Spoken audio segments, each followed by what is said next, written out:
નમસ્કાર દર્શક મિત્રો, ખબર અરવલ્લીમાં આપનું સ્વાગત છે. હું છું અલ્પેશ રાઠોડ.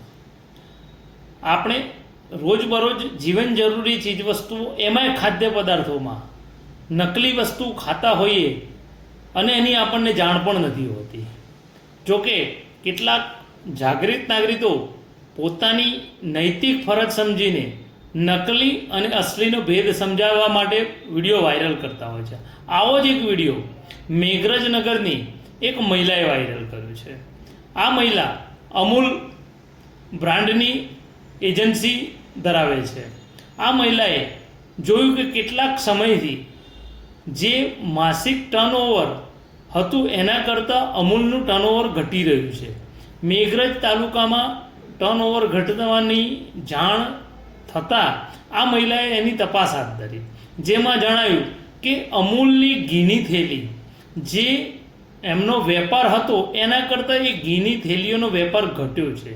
ઘટવા પાછળનું કારણ એને તપાસ્યું તો માર્કેટમાં જે એજન્સીનો ભાવ છે એના કરતાં ઉતરતા ભાવે એક વ્યક્તિ પોતાની ખાનગી ગાડી લઈને આવીને ઘીની પેટીઓ ઉતારી જાય છે.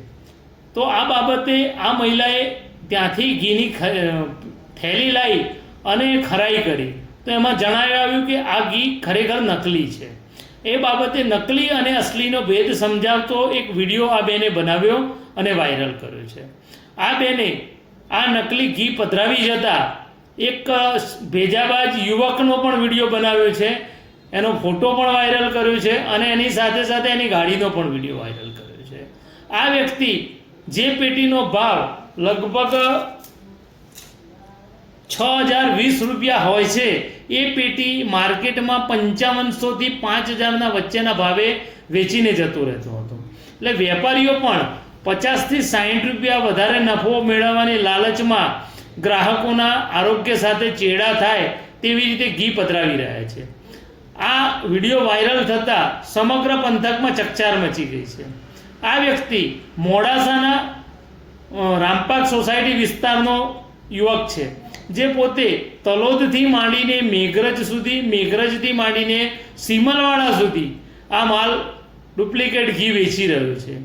છેલ્લા 3 થી 4 વર્ષથી આ પ્રવૃત્તિ ચાલી રહી હોવાનું લોકમુખે ચર્ચાઈ રહ્યું છે.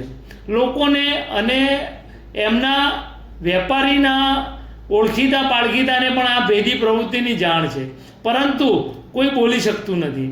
કારણ કે આ યુવક કંઈક પહેલાં પણ ગાડીને અકસ્માત કરીને નાસી છૂટવામાં અને એના રહેણાંક વિસ્તારમાં પણ ગાડીથી અકસ્માત કરવાના ગુનામાં સંડોવાયેલો છે.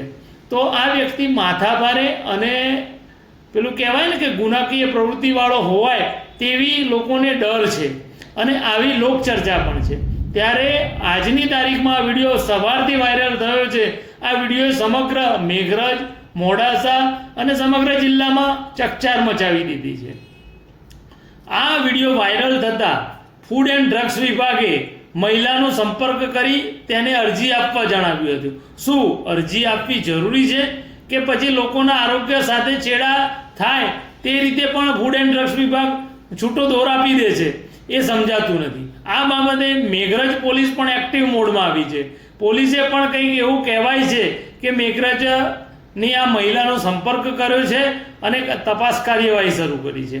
આ બાબતે જિલ્લાની એસઓજી ટીમ પણ કાર્યરત થઈ ગઈ છે.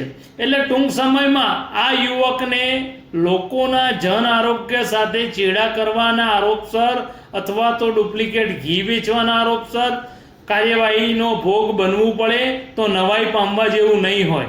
અને ખરેખર લોકોએ પણ નૈતિક રીતે પોતે જાગૃત બની આવું ડુપ્લિકેટ ઘી ખાવું ના જોઈએ અને ડુપ્લિકેટ ઘી વેચનાર લોકલ વેપારી હોય કે પછી આવા લેભાગુ વેપારી હોય એમની સામે કાર્યવાહી કરવા માટે આગળ આવવું જોઈએ.